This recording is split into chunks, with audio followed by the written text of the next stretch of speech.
गोपिका जीवनस्मरणं गोविन्द गोविन्द। सद्गुरु विठ्ठलदास महाराज की जय। பிரம்மனிஷ்டால் தசமஸ்கந்தத்தில் பகவானுடைய லீலையை விடாமல் சொல்லிட்டு வரும்போது இந்த 9வது 10வது அத்தியாயத்தில் தாமோதரோபாக்கியானத்தை சொல்லிட்டு வரார். தாமம்னா கயறு, உதரம்னா வயறு. இந்த கயத்தை யசோதம்மா வயத்தில் கட்டியதுனால இதுக்கு தாமோதரோபாக்கியானம்னே பேர். அதனாலே நிறையா பேர் தாமோதரன்னே பேர் வச்சுக்கிறார். இந்த தாமோதரோபாக்கியானம் சொல்லும் கதையில் பகவான் இந்த உரலை கீழே சக்கரம் மாதிரி மாற்றி இந்த 2 மருத விருட்சத்துக்கு நடுப்புற போய் அவர் வெளில வந்துட்டார். வராதம்போது தம் கட்டி இழுத்த உடனே அந்த விருட்சம் சட சட சட சடன்னு கீழே விழுறது.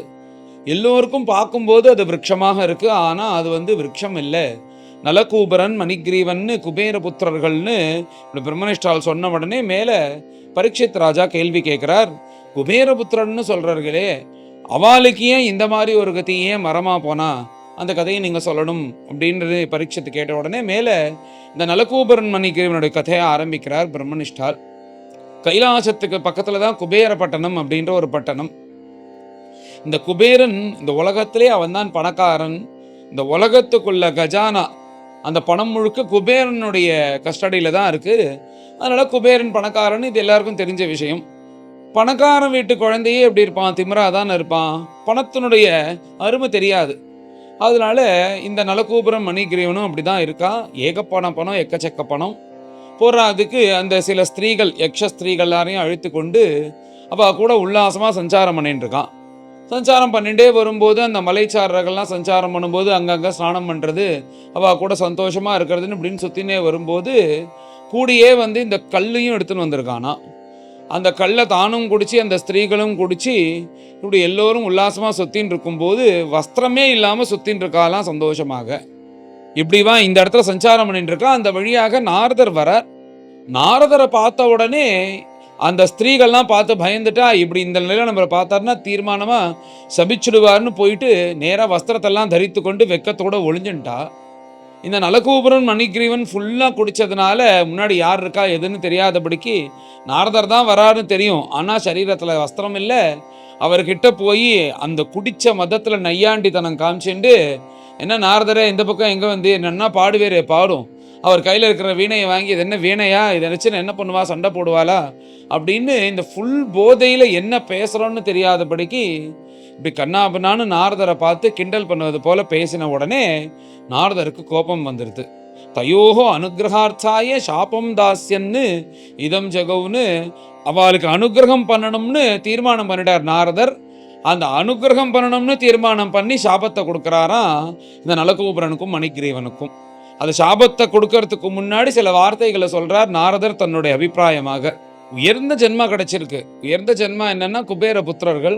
குபேரன் தான் உலகத்தில் அவ்வளோ பெரிய பணக்காரன்.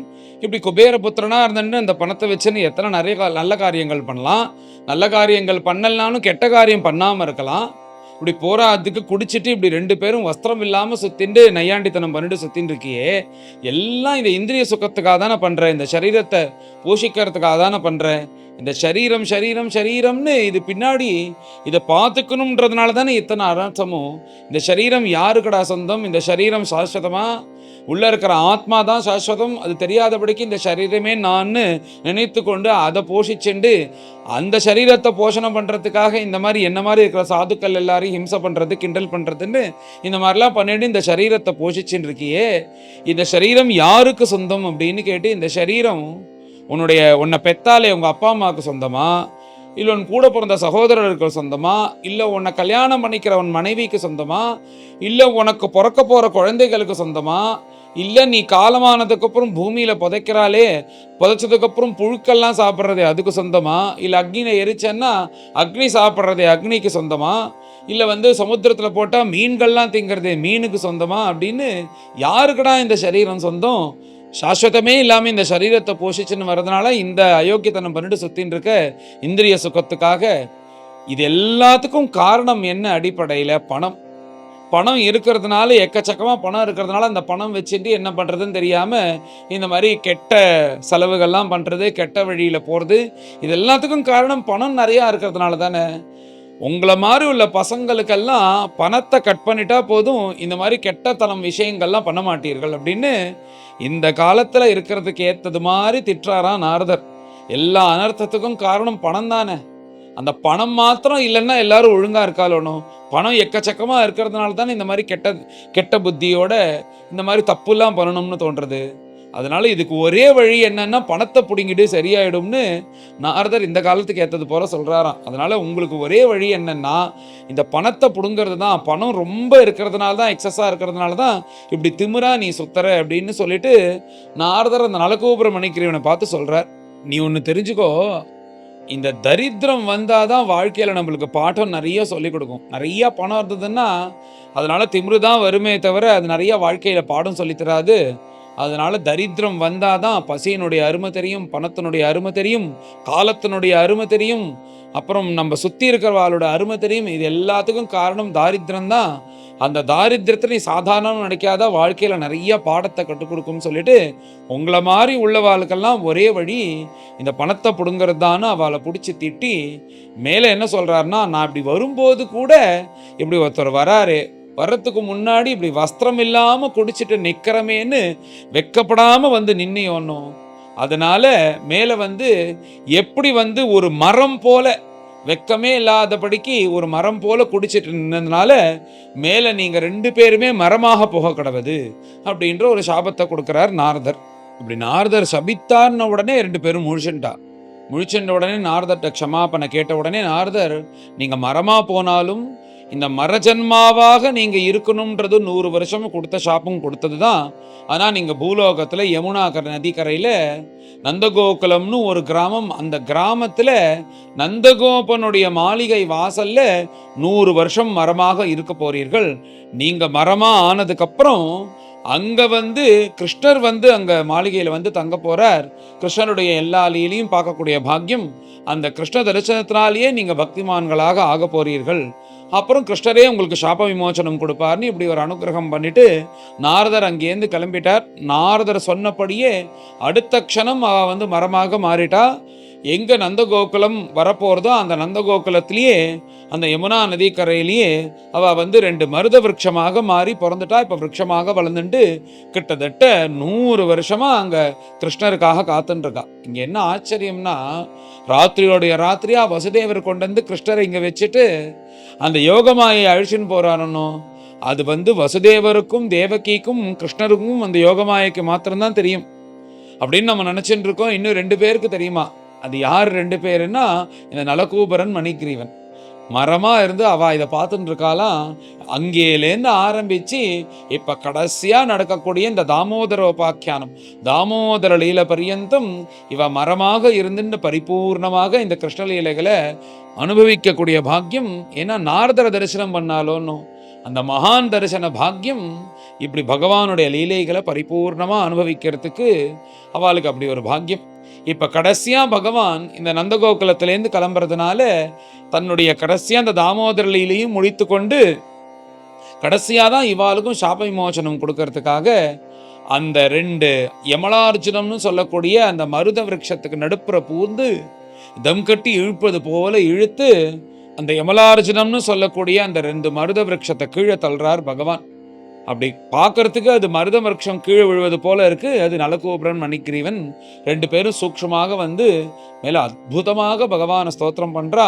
கிருஷ்ண கிருஷ்ணா மகாயோகின்னு துமாத்ய புருஷ பரஹான்னு, பிரபோ நீதான ஆதியாகவும் அந்தமாகவும் இருக்க, நீதான உலகத்தை காப்பாத்தின்னு இருக்க, எப்பேற்பட்ட பிரபு நீ, அப்பேற்பட்ட வைகுண்டவாசியா இருக்கக்கூடிய பிரபு நந்தகோகுலத்துக்கு வந்து எல்லோருக்கும் அனுகிரகம் பண்ணிட்டு பாபிகளா இருக்கக்கூடிய தப்பு பண்ண எங்களுக்கு இப்படி ஒரு பரமானுகிரகம் பண்ணிட்டு உன்னுடைய லீலைகள் எல்லாத்தையும் நீ பார்க்குவது போல பண்ணி அதை எல்லாம் நாங்க பரிபூர்ணமாக அனுபவிக்கிறது போல பண்ணி நாரதனுடைய பாக்கியத்தினால நாரதனுடைய தரிசன மாத்திரத்துல எங்களையும் பாகவதாலாக மாத்தி உன் மேல பக்தி பண்ணுவது போல பண்ணி உன் மேல ஆசை வருவது போல பண்ணி இப்படி நாங்க மாறிட்டோமே, எங்களுக்கே ஆச்சரியமா இருக்கு. எப்படி இருந்தோம் நாங்க? நாங்கள் அப்படி தப்பு பண்ணதுனால தானே இந்த ஒரு மரஜன்மா. ஆனால் இந்த மரஜன்மால இவ்வளோ கஷ்டப்பட்டு கடைசியாக உங்கள் லீலையெல்லாம் பார்க்கும்போது இந்த மரஜன்மாவே பரமபாகியம்னு தோன்றதே. அப்படி என்னுடைய மனசை மாற்றிட்டேலே நீங்கன்னு சொல்லிட்டு இப்படி கிருஷ்ணரை ஸ்தோத்திரம் பண்ணி நமः பரம கல்யாணா நமः பரம மாங்கலா வாசுதேவாய சாந்தாய யதூனாம் பதே நமஹான்னு வாசுதேவாயன்னு வசுதேவ புத்திரனேன்னு ஸ்தோத்திரம் பண்றா. ஏன்னா இது பரியந்தம் ஒரு வசுதேவ புத்திரன்னு யாருக்கும் தெரியாது, பின்னாடி தான் தெரிய போறது. ஆனா இந்த நலகோபுர மணிகிரீவனுக்கு தெரிஞ்சதுனால வாசுதேவாயன் வசுதேவ புத்திரன்னு தெரியுமோன்னும். அதனால வாசுதேவாயன்னு ஸ்தோத்திரம் பண்ணி நமः பரம கல்யாணா நமஸ்தே விஸ்வமங்கலா நமः பரமமங்கலா அப்படின்னு சொல்லிட்டு எல்லா மங்களத்துக்கும் இருப்பிடம் நீ, எல்லா கல்யாணத்துக்கும் எல்லா பத்ரங்களுக்கும் இருப்பிடம் நீ, அப்பேற்பட்ட உனக்கு எது குலத்துல பிறந்த உனக்கு நமஸ்காரம்னு சொல்லிட்டு கடைசியாக அருமையான ஒரு ஸ்லோகத்தை சொல்ற. நாம நித்தியபடி பகவான் கிட்ட பிரார்த்தனை பண்ணும்போது அன்னன்னைக்கு பாகவத ஸ்லோகத்துல சொல்ல வேண்டியதுல இந்த ஒரு ஸ்லோகம் ரொம்ப முக்கியமானது. இதையும் சேர்த்துக்கணும். வாணி குணானுகதனே ஸ்ரவணு கதாயா ஹஸ்தௌ ச கர்மசு மனஹா தவ பாதயோः நகா ஸ்மிருத்யாம் சிரஸ்தவ நிவாச ஜகத் பிரணாமே திருஷ்டிகி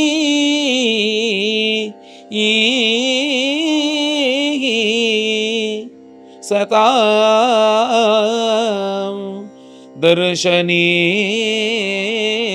தர்ஷனேஸ்து பவத்வனூனா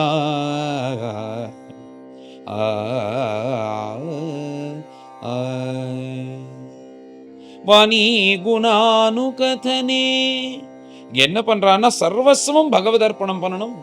மேல நாங்க எங்க லோகத்துக்கு போக போறோம், தெரிஞ்சோ தெரியாமலோ பகவத் சங்கல்பத்தினால எங்களுக்கு நிறைய பணம் இருக்கு, பணம் வந்தா திரும்ப திமிரு வந்துடும், அந்த திமிரு வந்தா எல்லா கெட்ட பழக்கங்களும் திரும்ப எங்களை பிடிச்சின்றுமோன்னு எங்களுக்கு பயமா இருக்கு பிரபு.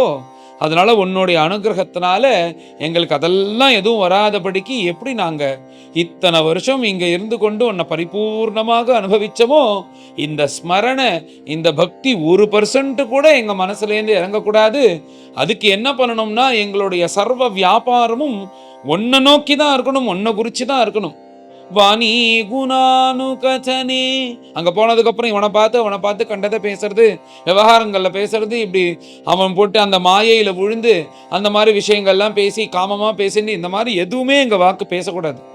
வாணி குணானுகதனே. அங்க போயும் எப்படி கிருஷ்ணர் வந்தார், என்ன லீலைகள்லாம் பண்ணினார், அந்த லீலை பண்ணினாரே, மிருத்பக்ஷண லீலை பண்ணினாரே, நவநீத சௌரியன் லீலை பண்ணினாரே, கோபிகைகளுக்கெல்லாம் பரமானுகிரகம் பண்ணினாரே, கோப குழந்தைகளுக்கெல்லாம் சிரிக்க மூட்டும்படி எத்தனை லீலைகள் பண்ணினார் அப்படின்னு உன்னுடைய லீலைகளை அனவரத்தமும் வாக்குனால சொல்லிட்டே இருக்கணும். வாணி குணானுகதனே. அப்படி வாக்கு சொல்லணும். எங்க காது எப்போதும் உன்னுடைய லீலைகளை கேட்டுட்டே இருக்கணும். ஸ்ரவணு கதாயா. இப்படி காதுகள் உன்னுடைய கதைகளை கேட்டுட்டே இருக்கணும். ஹஸ்தூ ச கர்மசு. எப்படி நாங்கள் அங்கே போய் சும்மா இருக்க போறது இல்லை, உன் பிரதிநிதியாக உனக்காக ஒரு விக்கிரகத்தை நாங்கள் அங்கே தயார் பண்ண போறோம். எங்க கைகளுக்கு அந்த விக்கிரக ஆராதனை தவிர பாக்கி எந்த கெட்ட காரியங்களும் தெரியக்கூடாது. ஹஸ்தூ ச கர்மசு மனகா தவ பாதயோ நஹா. எங்க மனசு எப்போதும் உன்னுடைய திருவடியை தியானம் பண்ணிட்டே இருக்கணும், கண்டதை நினைக்கவே கூடாது. எங்க உலகத்துக்கு போனாலே அங்க கண்டது இருக்கும், அதுல எதுவும் மயங்கிடாதபடிக்கு எங்களுடைய மனசு அனவரத்தமும் உன் திருவடியை நினைச்சுட்டே இருக்கணும். ஸ்மிருத்யாம் சிரஸ்தவ நிவாச ஜகத் பிரணாமே.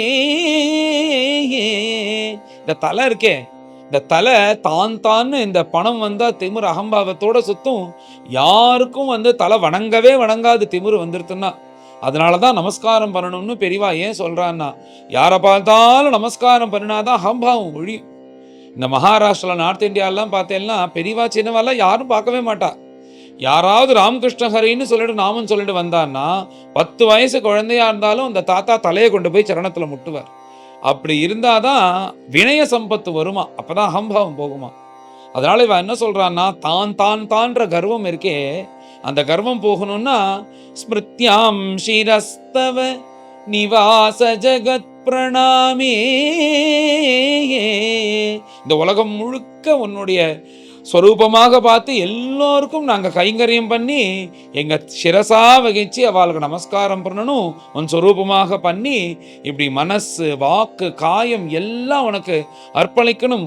எங்கள் வாக்கு உன்னுடைய பகவத்குணம் பகவன் நாமங்களை சொல்லணும், காது எப்பொழுதும் உன்னுடைய குணங்களை கேட்கணும், உன்னுடைய நாமத்தை கேட்கணும்னு இத்தனையும் சொல்லிட்டு கண்ணை மாத்திரம் பகவத் அர்ப்பணம் பண்ணலையாம். திருஷ்டிஹி சதாயாம் தர்ஷனேஸ்து பவத்தனூனாம். எங்க கண்கள் மாத்திரம் என்ன பண்ணணும்னா எப்பொழுதும் உன் சொரூபத்தை பார்க்கணும்னு பிரார்த்தனை பண்ணாதபடிக்கு உன்னுடைய சொரூபமா இருக்கக்கூடிய மகான்களை பார்க்கணும் அப்படின்றா. ஏன்னா இவாளுக்கு இப்பேற்பட்ட பாக்கியம் ஏன் கிடைச்சது? நாரதருடைய தரிசனத்தினால தானே. அந்த மகானை மாத்திரம் அன்னைக்கு அவ பார்க்கலன்னா ஜென்மா முழுக்க வீணா போயிருப்பான். இப்படி குடிச்சுட்டு ஸ்திரீகளுடைய சுத்திண்டு இப்படியே இருந்திருப்பான். அன்னைக்கு அவரை பார்த்து அவர் சபிச்சாலும் பரவாயில்ல, தயோகோ அனுகிரகார்த்தாய சாபம் தாசியன்னு அனுகிரகத்துக்காக தான் சாபம் கொடுத்தாராம். அப்படி சாபம் கொடுத்தவர் ஏதோ ஸ்மசானே ஜாயத்தே விரக்ஷகான்னு ஏதாவது ஸ்மசானத்துல நீ போய் விரக்ஷமாக போக கடவுதுன்னா வந்த பணத்தை பார்த்துன்னு உட்காந்துருக்கணும். அப்படி இல்லாதபடிக்கு நந்தகோகுலத்தில் நந்தகோபனுடைய மாளிகை வாசல்ல கிருஷ்ணரை பார்த்துட்டே மரமா போக கிடவுதுன்னு ஒரு சாபத்தை கொடுத்தாரோன்னு. அந்த சாபத்தினால தானே இப்படி கிருஷ்ணனுடைய லீலைகளை பரிபூர்ணமா அனுபவிக்கக்கூடிய பாக்கியம். அதனால இப்ப நாங்க மேல நேரா நாரதர் தான் போய் பார்க்க போறோம். அதனால எங்க கண்கள் உன்னுடைய ஸ்வரூபமா இருக்கக்கூடிய பாகவதால தான் பார்க்கணும், வேற யாரையும் பார்க்க கூடாது. திருஷ்டிஹி சதாம் தர்ஷனேஸ்து பவத்தனூனாம் பவத்தனூனாம் தர்ஷனே அஸ்து. அதனால அப்படி நீ அனுகிரகம் பண்ண பிரபு, உன்னுடைய சரீரமா இருக்கக்கூடிய பாகவதால நாங்க பார்த்துட்டே இருக்கணும் அப்படின்னு சர்வஸ்வமும் பகவதர்ப்பணம் பண்ணுவது போல ஒரு அருமையான ஸ்லோகம். இதை நம்ம பிரார்த்தனை பண்ணிட்டு தினமும் பகவான்கிட்ட சொல்லிட்டு இப்படி சொல்லிட்டே வந்தோம்னா கண்டிப்பா பகவான் இந்த ஸ்லோகத்தை உள்ளுவது போல நம்மளை மாத்துவார். அப்படி அருமையான ஸ்லோகம். இப்படி சொல்லி இந்த மாதிரி எங்களை வச்சுடு, எங்க ஊருக்கு போனதுக்கு அப்புறம் நாங்க வீணா போகக்கூடாது அப்படின்னு நலகோபுர மணிக்கிரீவன் அருமையான ஒரு ஸ்துதியை சொல்லி முடிக்கிறார்கள். கிருஷ்ணரை பார்த்து இப்படி அருமையா ஸ்தோத்திரம் பண்ண அந்த நலகோபுர மணிக்கிரீவனை பார்த்து பகவான் பேசுறார். அப்பா, நீ சொன்னது ரொம்ப வாஸ்தவம். என்னுடைய நானும் மகான்களும் வேற கிடையாது, என்னுடைய சரீரம் அவருடைய சரீரமும் ஒண்ணுதான். அந்த மகானா இருக்கக்கூடிய நாரதரை பார்த்தனால்தான் உனக்கு இப்படி ஒரு பாக்கியம். அதனாலதான் என்னை அனுபவிக்கக்கூடிய பாக்கியம். என்னை எல்லோரும் பார்க்கறா, ஆனா என்னை அனுபவிக்கிறதுன்றது தனிப்பா. அந்த மகான் பார்த்து அவர் அனுகிரகம் பண்ணி இந்த மாதிரி நீ நந்தகோகுலத்துக்கு வாசல்ல மரமா இருந்து பகவானை அனுபவிப்பேன்னு அனுகிரகம் பண்ணியதுனால தான் என்னை உன்னால பரிபூர்ணமா அனுபவிக்க முடியறது, என்னோட அருமை தெரியறது. நீ சொன்னதுதான் வாஸ்தவம், மகான்களுடைய அனுகிரகத்தினால தான் இது சாத்தியம். அப்பேற்பட்ட நாரதர் சொன்னதுனால தான் நான் உனக்கு இப்படி என்னை புரிவது போல என்னை தெரிஞ்சுக்கிறது போல உன்னை பண்ணி இத்தனை நிலையிலையும் உனக்கு காண்பிச்சேன்னு சொல்லிட்டு சாப விமோச்சனத்தை கொடுத்து, நீ கவலையே படாத, நீ சொன்ன மாதிரியே உங்க ஊருக்கு போனா என்கிட்டயே உன் மனசு இருக்கும், நீ கேட்டா மாதிரியே நீ நடந்துப்பேன்னு பகவான் இப்படி ஒரு பரமானுகிரகத்தை பண்றா. அந்த நலகோபுர மணிகிரீவனுக்கு போகிறதுக்கே மனசு இல்லையா, சுத்தி சுத்தி பிரதட்சணம் பண்ணி நமஸ்காரம் பண்ணி இப்படி நின்றுட்டே இருக்கா. ஆனாலும் இந்த ஊர்ல அவளால இருக்க முடியாதுன்றதுனால பகவான் அனுப்பி வைக்கிறார். உடனே அந்த உத்தர திக்கில் இருக்கக்கூடிய தன்னுடைய நகரத்துக்கு அவ அப்படி கிளம்புறா அப்படின்னு சொல்லிட்டு பிரம்மனிஷ்டால் இந்த தாமோதரோபாக்கியானத்தை பூர்த்தி பண்றார். மேலே எல்லோரும் கலந்து இந்த அத்தியாயத்தை பாராயணம் பண்ணுவோம். அத தசமோऽध्यायः ராஜோவாச கத்யதாம் பகவன்னேதத் தயோः சாபஸ்ய காரணம் யத்தத் விகர்ஹிதம் கர்ம येन वा देवर्षेस्तमः. श्रीशुकोवाच रुद्रस्यानुचरौ भूत्वा सुदृप्तौ धनदात्मजौ कैलासोपवने रम्ये मन्दाकिन्यां मदोत्कटौ वारुणीं मदिरां पीत्वा मदाघूर्णितलोचनो स्त्रीजनैः अनुगायद्भिः चेरतुः पुष्पिते वने अन्तः प्रविश्य गङ्गायाम् अम्भोजवनराजिनी चिक्रीडतुः युवतिभिः गजाभिव करेणुभिः यदृच्छया च देवर्षिः भगवान् तत्र कौरवा अपश्यन्नारदो देवो क्षीबाणो समबुध्यता तं दृष्ट्वा व्रीडिता देव्यः विवस्त्राः शापशङ्किताः वासांसि पर्यधुः शीघ्रं विवस्त्रौ नैव गुह्यकौ तौ दृष्ट्वा मदिरामत्तौ श्रीमदान्धौ सुरात्मजौ तयोः अनुग्रहार्थाय शापं दास्यन्निदं जगौ नन्दोवाच न ह्यन्यो जुषतो जोष्यान् बुद्धिभ्रंशोरजो गुणः श्रीमदादाभिजात्यादिः यत्र स्त्रीद्यूतमासवः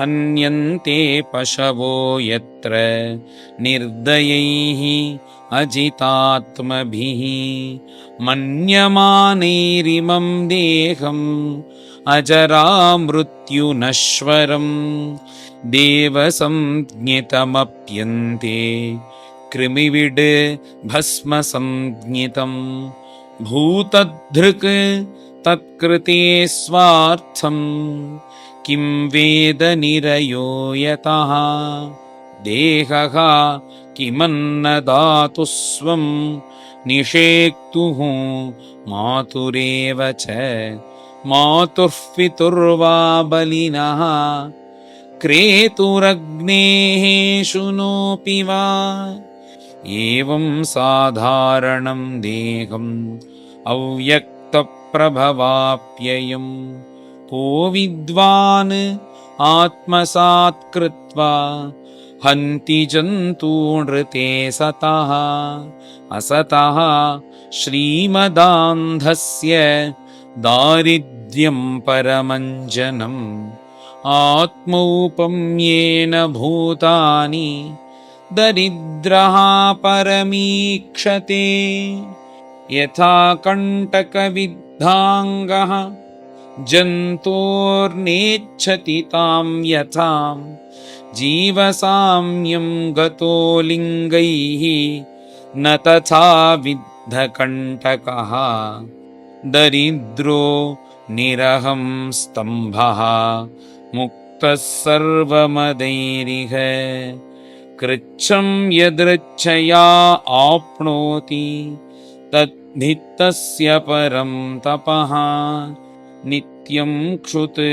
क्षामदेहस्य दरिद्रस्यान्नकाङ्क्षिणः इन्द्रियाणि अनुसुष्यन्ति हिंसापि विनिवर्तते दरिद्रस्यैव युज्यन्ते साधवः समदर्शिनः सद्भिः क्षिणोति तं तर्षं तत आरात् विशुध्यति साधूनां समचित्तानां मुकुन्दचरणेषिणाम् उपेक्ष्यैः किं धनस्तम्भैः असद्भिः असदाश्रयैः तदहं मत्तयोर्माद्भ्या वारुण्य श्रीमदान्धयोः तमोमदं हरिष्यामि स्त्रैणयोः अजितात्मनोः यदिमो लोकपालस्य पुत्रो भूत्वा तमः प्लुतो न विवाससमात्मानं विजानीतः सुदुर्मदो अतोऽर्हतस्थावरतां स्यातां नैव यथा पुनः स्मृतिः स्यान्मत्प्रसादेन तत्रापि मदनुग्रहात् वासुदेवस्य सान्निध्यं लब्ध्वा दिव्यशरच्छते वृत्ते स्वर्लोकतां भूयो लब्धभक्ति भविष्यतः। श्रीशुक उवाच एवमुक्त्वा स देवर्षिः गतो नारायणाश्रमं नलकूबरमणिग्रीवो आसतुः यमलार्जुनौ ऋषेः भागवतमुख्यस्य सत्यं कर्तुं वचो हरिः जगाम शनकैस्तत्र यत्रास्तां यमलार्जुनौ देवर्षिर्मे प्रियतमः यदिमौ धनदात्मजौ तत्तथा साधयिष्यामि यद्गीतं तन्महात्मना इत्यन्तरेण अर्जुनयोः कृष्णस्तु यमयोर्ययौ आत्मनिर्वेशमात्रेण तिर्यग्गतमुलोखलम् बालेन निष्कर्षयतान् वगुलुखलं तत् दामोदरेण तरसा उत्कलिताङ्घ्रिबन्धो निष्पेततुः परमविक्रमितातिवेप स्कन्धप्रवालविटपौ कृतचण्डशब्दो तत्र श्रिया परमया ककुभस्फुरन्तौ सिद्धावुपेत्य कुजयोरिव जात वेदाः कृष्णं प्रणम्य शिरसा अखिललोकनाथं बद्धाञ्जलि विरजसा विदमोचतु स्म।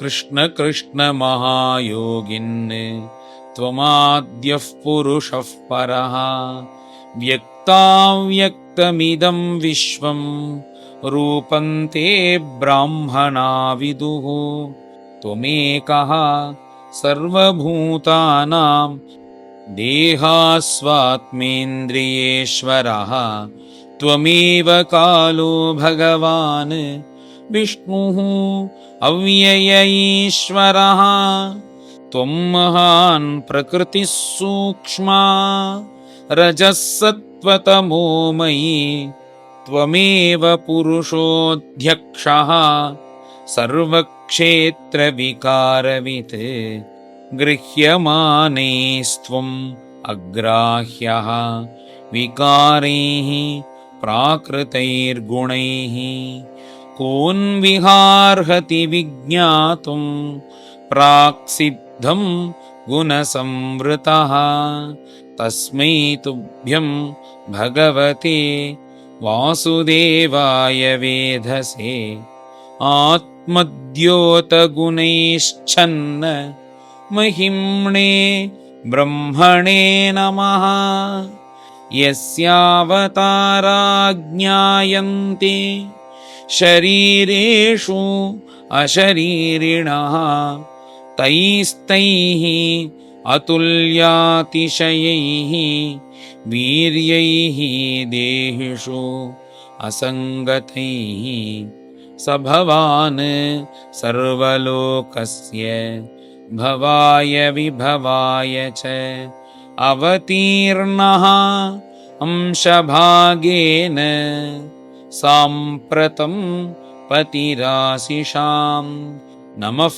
परमकल्याणा नमः परममङ्गला वासुदेवाय शान्ताय यदूनां पतये नमः अनुजानीहि नौ भूमन् तवानुचर किङ्करो दर्शनं नौ भगवतः ऋषेरासीत् अनुग्रहात्. இந்த பாகவத புண்ணிய கிரந்தத்துல சில ஸ்லோகங்கள் ரொம்ப முக்கியமானது. அதுல இந்த வாணி குணானு கசனேன்னு ஆரம்பிக்கிறதே இந்த 38வது ஸ்லோகம் ரொம்ப பிரார்த்தனைக்குள்ள ஸ்லோகங்கள். நித்தியபடி நம்ம கார்த்தால எழுந்துண்டு இந்த ஸ்லோகத்தெல்லாம் சுவாமி சந்நிதியில சொல்லி பிரார்த்தனை பண்ணிண்டா இதுல என்ன பிரார்த்தனை இருக்கோ அப்படியே பகவான் நம்மளுக்கு பூர்த்தி வைப்பார். அப்படி அற்புதமான மணியான ஸ்லோகம் இது. வாணி குணானு கசனே ஸ்ரவணோ கதாயாம் ஹஸ்தோ ச கர்ம சுமனஹ தவ பாதயோர்னஹ ஸ்மிருத்யாம் சிரஸ்தவ நிவாச ஜகத் பிரணாமே திருஷ்டி சதாம் தர்ஷனேஸ்து பவத்தனூனாம். ஸ்ரீசுக உவாச इत्थं संकीर्तितस्ताभ्यां भगवान् गोकुलेश्वरः दाम्ना च मुलूखले बद्धः प्रहसन्नाह गुह्यकौ. भगवानुवाच ज्ञातं मम पुरैवैतद् ऋषिणा करुणात्मना यच्छ्रीमदान्धयोर्वाग्भिः विभ्रंशः अनुग्रहः कृतः साधूनां समचित्तानां सुतरां मत्कृतात्मनां दर्शनान्नो भवेद्बन्धः पुंसोक्ष्णोः सवितुर्यथा तद्गच्छतं मत्परमौ नलकूबरसादनं संजातो मयि भावो वा अमी ईप्सितः परमो भवः. श्रीशुक उवाच इत्युक्तौ तौ परिक्रम्य प्रणम्य च पुनः पुनः बद्धोलूखलमामन्त्र्य जग्मतुः दिशम् उत्तराम्. श्रीहरये नमः. श्रीहरये नमः. इति श्रीमद्भागवते महापुराणे पारमहंस्यां संहितायां दशमस्कन्धे पूर्वार्धे नारदशापो नाम दशमोऽध्यायः. गोपिका जीवनस्मरणं गोविन्द गोविन्द. सद्गुरु विठ्ठल दास महाराज की जय.